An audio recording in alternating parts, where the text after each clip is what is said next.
We'll talk about the expected value and variance of a random variable. So the expected value of a random variable is the average outcome. If you repeated the experiment many times, it would be the mean, the average. So if you roll a die, the expected value is 3.5.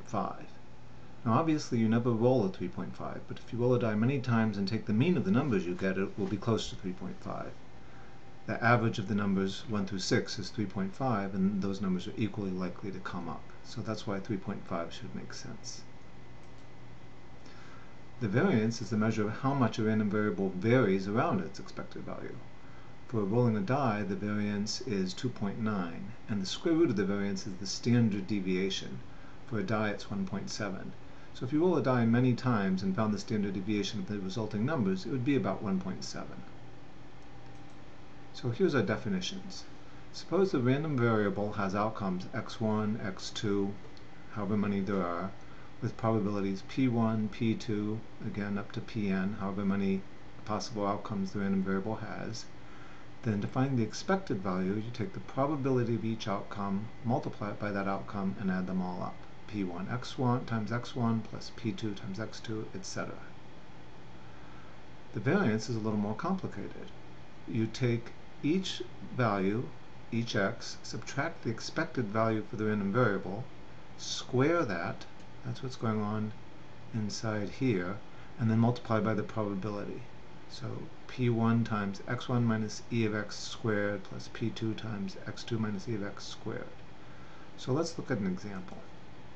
Suppose we have an investment portfolio, and based on historical records or for whatever reasons, it's got a 70% chance that it rises 12% in a given year, and a 30% chance that it falls 5%.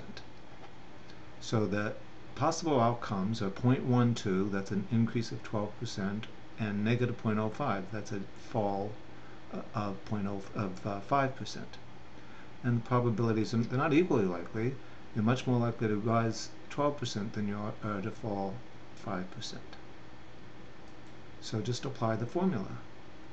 The expected value is probability 0.7 times the outcome 0.12 plus probability 0.3 times the outcome negative 0.05, negative because it's a fall of 5%, and that's 0.069. The variance, well, that's 0.7 times 0.12 minus 0.069 quantity squared plus etc. So if you take each of these outcomes, subtract the expected value, square it, multiply by the probability, and add those up. Now in this simple example, there are only two outcomes, either 12% rise or 5% fall, but the same thing applies if we had 5 or 6 or 10 outcomes.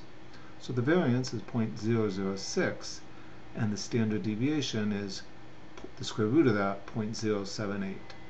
So you expect that this portfolio will average about a 7% return, but there's a risk involved, and the standard deviation of 7.8% quantifies that risk. So that's a simple example of how expected value and variance work for random variables, at least when they're discrete, when there's only finitely many outcomes. It's more complicated for continuous random variables, but this is plenty good enough. And you'll see examples like this probably down the road in your business courses if you take business.